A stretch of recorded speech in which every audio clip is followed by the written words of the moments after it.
Hello there and welcome to this, the second edition of City Line, City Channel's weekly look at what's happening in Dublin, from local government and politics to the environment and human interest stories.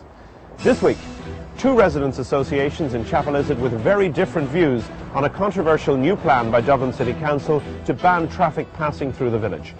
We'll be looking at why such drastic measures are necessary and if this is the very best way to proceed. Also, in a dual career spanning 4 decades, former Labour Party leader Ruairi Quinn launches his new book and speaks to us about his memoirs. But first, it's been described as both a white elephant and the ultimate solution to Dublin's chronic traffic congestion. Next spring we'll see the opening of the 4.6 kilometre long Dublin Port Tunnel. But the announcement of tolls at up to €6 at off-peak times and €12 at peak times has some commentators wondering if taxpayers' money should have been used to build a tolled road run by a private company. Catherine Blake goes underground to find out more.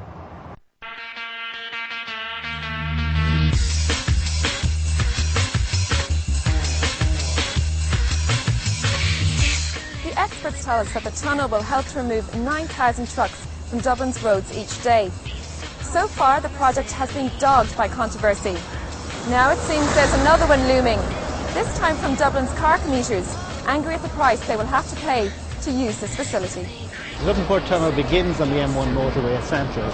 It runs underground under the section of the M1, under Swords Road, goes under Collins Avenue, crosses under Griffith Avenue, it passes then under Marino and under Fairview Park, and eventually it comes above ground just outside Dublin Port, links with Dublin Port End, and it also links with East Wall Road. They put it there to get rid of traffic.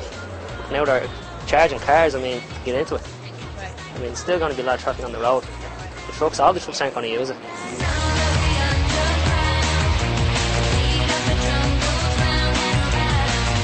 Since 1993, Dublin Seaport, which currently handles 2/3 of all Ireland's seaport trade, has seen a 150% increase in congestion. The solution? The Dublin Port Tunnel, due to be completed by spring of next year. But how much of a difference is this tunnel actually going to make to the city's rampant traffic problems? Well, the purpose of the Port Tunnel is largely to take the trucks, which you'll see in the background, to take a lot of those trucks off the road and place them underground. Now that will make an enormous difference to large parts of the city, particularly the quays along here in the city centre area. It will make a big difference. It won't solve the problems in Dublin by any means, but it will make a very substantial difference. Effectively, the tunnel was built to primarily provide a high-quality access route to and from Dublin Port for the roughly 2 million trucks that use the port each year. And what we don't want to happen is that the tunnel effectively fills up with cars such that they can't perform that function. So we have to balance the car traffic against the need to let the trucks pass through. And the balance that we've set is derived through the toll schemes that we've recently published and are out for consultation. Dublin Port is really a 24-hour operation.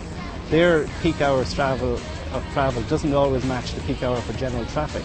So yes, you still get a lot of trucks travelling to and from the port in the off-peak hours. So the work that we've done suggests that we need to have a charge of that level in order, again, as I say, to ensure that the trucks can pass through unimpeded.